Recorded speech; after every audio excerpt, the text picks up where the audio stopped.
So hi guys, welcome back to my YouTube channel. I am Kashif Raza और आज मैं आपके लिए एक AWS प्रोजेक्ट लाया हूँ। और ये जो प्रोजेक्ट है ये DynamoDB सर्विस पे बेस्ड होने वाला है। तो दोस्तों, आज की इस वीडियो में हम सीखने वाले हैं कि कैसे AWS DynamoDB में एक टेबल क्रिएट किया जाता है। हम एक यूजर नाम की टेबल बनाएंगे जिसमें यूजर आईडी हमारा प्राइमरी की होगा और उसके साथ ही कस्टम आईडी हमारा शॉर्ट की होगा। साथ ही हम ऑटो स्केलिंग इनेबल करेंगे ताकि रीड और राइट कैपेसिटी ऑटोमेटिकली एडजस्ट हो। तो बिना किसी देरी के ये प्रोजेक्ट हम स्टार्ट करते हैं। तो यहाँ हमें AWS का कंसोल होम शो रहा है, उसमें हमें DynamoDB पे सिलेक्ट करना है, तो हम DynamoDB पे सिलेक्ट करेंगे। तो यहाँ हमें DynamoDB का ओवरऑल डैशबोर्ड शो रहा है, तो हमें क्रिएट टेबल पे क्लिक करना है क्योंकि हमें एक टेबल क्रिएट करना है। उस टेबल में हमें स्कैन करना है, क्यूरी करना है, फिर उस टेबल को हमें रीड और राइट कैपेसिटी को ऑटोमेटिकली एडजस्ट करना है। ये सब काम हम देखने वाले हैं। तो हम क्रिएट टेबल पे क्लिक करेंगे और यह टेबल का नाम देंगे यूजर्स। पार्टीशन की हम ऑर्डर आईडी सेट करेंगे और जो पार्टीशन की का फॉर्मेट है उसको हम स्ट्रिंग में रखेंगे। और जो सॉर्ट की है उसको कस्टम आईडी पे सेट करेंगे और जो उसका फॉर्मेट है उसको भी स्ट्रिंग पे रखेंगे। फिर हम स्क्रॉल करेंगे और डिफॉल्ट सेटिंग से हमें कस्टमाइज सेटिंग पे जाना है, तो हम कस्टमाइज सेटिंग पे क्लिक करेंगे। फिर स्क्रॉल करेंगे और यहाँ में जो DynamoDB का क्लास है वो हमें DynamoDB स्टैंडर्ड रखना है, हमें स्टैंडर्ड इनफ्रीक्वेंट एक्सेस नहीं रखना है। फिर हम स्क्रॉल करेंगे और रीड राइट कैपेसिटी सेटिंग के अंदर ये पहले से ही डिफॉल्ट ऑन डिमांड पे है, तो हमें प्रोविजनोइड पे सिलेक्ट करना है, तो हम प्रोविजनोइड पे सिलेक्ट करेंगे। और या हम जो रीड कैपेसिटी का मतलब है कि ये कितने पर सेकंड पे ये रीड करेगा, तो या उसका जो मिनिमम कैपेसिटी यूनिट है वो 1 है, तो हम उसको 5 में कन्वर्ट करेंगे और जो मैक्सिमम कैपेसिटी यूनिट है वो 20 रखेंगे। इससे क्या होगा कि हम जब भी रीड करेंगे हमारे कोई टेबल को, तो ये कम से कम 5 टेबल या 5 कॉलम को पर सेकंड हमें रीड करने की कैपेबिलिटी देगा मिनिमम, और जो मैक्सिमम है वो 20 टेबल्स को रीड करने की कैपेसिटी देंगे। फिर हम 5 करेंगे मिनिमम कैपेसिटी में और मैक्सिमम में 20 करेंगे। फिर यहाँ हम राइट कैपेसिटी यूनिट पे आएंगे। इसका भी जो ऑटो स्केलिंग है वो ऑन रखेंगे, जिसे हमने रीड कैपेसिटी का ऑटो स्केलिंग ऑन रखा है। और यह भी उसका मिनिमम कैपेसिटी हम 5 रखेंगे और जो मैक्सिमम कैपेसिटी वो 20 रखेंगे और स्क्रॉल करेंगे। और सारे सेटिंग हमें डिफॉल्ट रखना है, कोई सेटिंग पे हमें छेड़छाड़ नहीं करना है और क्रिएट टेबल पे हमें क्लिक करना है। तो हमारा जो टेबल है वो सक्सेसफुली क्रिएट हो चुका है यूज़र के नाम से। अब इस टेबल के अंदर हम कुछ आइटम ऐड करेंगे, तो वो भी प्रोसेस हम देखेंगे। तो हम उस टेबल पे क्लिक करेंगे, तो हम यूज़र नाम के टेबल पे क्लिक करेंगे। तो ये आपको बहुत सारा डैशबोर्ड शो रहा है, like overview, ping desk, monitoring, global tables.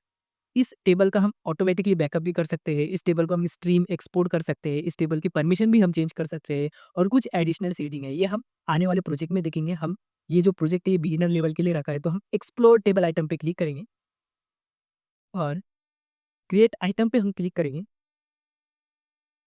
और जो यूज़र आईडी है उस यूज़र आईडी को हम 100 वैल्यू देंगे और जो कस्टम आईडी है उसको 930 वैल्यू रहेगी। और या फिर से हम एक स्ट्रिंग ऐड करेंगे, तो ऐड न्यू एट्रीब्यूट पे क्लिक करके हमें स्ट्रिंग सिलेक्ट करना है, तो हम स्ट्रिंग को सिलेक्ट करेंगे।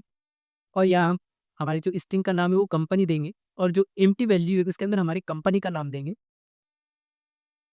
माइक्रोसॉफ्ट। और क्रिएट आइटम पे हम क्लिक करेंगे और फिर आइटम रिटर्न के अंदर हमारा सारा आइटम शो हो रहा है कि हमने इस टेबल के अंदर क्या क्या वैल्यू रखी है, ये हमें ओवरऑल शो हो रहा है। तो हम फिर से एक न्यू वैल्यू अपडेट करेंगे, तो फिर से क्रिएट आइटम पे हम क्लिक करेंगे और फिर से हम एक न्यू वैल्यू देंगे अलग अलग। तो हम फिर से यूज़र आईडी को 101 देंगे, कस्टम आईडी को 940 देंगे। ऐड न्यू एट्रीब्यूट पे हम क्लिक करके स्ट्रिंग एट्रीब्यूट को सिलेक्ट करेंगे और यहाँ फिर से स्ट्रिंग एट्रीब्यूट का नाम देंगे कंपनी नेम।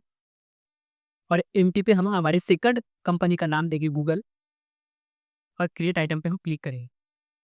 तो हमारा जो सेकंड आइटम है वो सक्सेसफुली क्रिएट हो चुका है। यहाँ आपको 2 आइटम शो रहे with user ID, custom ID और कंपनी नेम के हिसाब से। अब इस आइटम्स को हम स्कैन करेंगे और क्यूरी करेंगे, तो इसकी भी अलग अलग मेथड है, स्कैन करने का भी अलग मेथड है और क्यूरी का भी अलग मेथड है। आपको दोनों में से जो पसंद आता है आप वो कर सकते हैं, तो मैं आपको ये बता देता हूँ। तो हम ऊपर स्कैन और क्यूरी में जाएंगे, स्कैन को सिलेक्ट करेंगे, फिल्टर के ऑप्शन पे हम क्लिक करेंगे और यहाँ हम हमारे एट्रीब्यूट नेम का नाम देंगे, तो हम यूज़र आईडी सिलेक्ट करेंगे और उसकी वैल्यू हम प्रोवाइड करेंगे। तो हमें कौन से वैल्यू को स्कैन करना है वो वैल्यू हमें यहाँ रखना पड़ेगा, तो हम उस वैल्यू को रखेंगे। तो हम फर्स्ट वैल्यू को स्कैन करेंगे 101 को, तो उसको हम कॉपी करेंगे आइटम रिटर्न्स में से और यहाँ हम पेस्ट करेंगे और रन पे हम क्लिक करेंगे। तो हमारी जो फर्स्ट वैल्यू है वो सक्सेसफुली रन हो चुकी है, लाइक स्कैन हो चुकी है। फिर एज इट इज़ हमें क्यूरी पे भी करना है, तो हम क्यूरी को सिलेक्ट करेंगे और यहाँ यूज़र आईडी पे हमारा वैल्यू पुट करेंगे। यहाँ हम यूज़र आईडी पे एक की वैल्यू एंटर करेंगे, तो हमने पहले 101 की वैल्यू एंटर करी थी, तो यहाँ भी हम 101 की वैल्यू एंटर करेंगे कि हमारा जो क्यूरी है वो सक्सेसफुली रन होता है कि नहीं होता है इस बेस्ड पे। तो हम 101 टाइप करेंगे और कस्टम आईडी पे हम 940 टाइप करके इस क्यूरी को हम रन करेंगे। तो हमारा जो क्यूई है वो सक्सेसफुली रन हो चुका है। यहाँ में हमारा आउटपुट शो रहा है 101 हमारी यूजर आईडी है, कस्टमर आईडी हमारी 904 है और जो कंपनी नेम है वो हमारा गूगल है। यहाँ आप इस एट्रीब्यूट को भी बढ़ा सकते हो। सिर्फ आपको यहाँ कंपनी नेम फाइंड आउट करना है तो आप यहाँ कंपनी नेम फाइंड आउट कर सकते हो, या आप कौन सा भी स्ट्रिंग फाइंड आउट कर सकते हो। और जो स्कैन है उसके अंदर भी एज इट इज सेम ऐसा ही स्टेप है, आप ये स्टेप भी चेक कर सकते हो। तो हमारा जो प्रोजेक्ट है वो सक्सेसफुली रन हो चुका है। तो दोस्तों इस वीडियो में हमने AWS DynamoDB में एक यूजर टेबल क्रिएट की और उसमें यूजर आईडी को प्राइमरी की और कस्टम आईडी को शॉर्ट की सेट किया। साथ ही हमने रीड और राइट कैपेसिटी के लिए एक ऑटो स्केलिंग इनेबल किया। अगर आपको ये वीडियो हेल्पफुल लगा है तो इस वीडियो को लाइक करें, शेयर करें और मेरे चैनल को सब्सक्राइब करना ना भूलें। मिलते हैं अगले प्रोजेक्ट में एक न्यू वीडियो के साथ। धन्यवाद।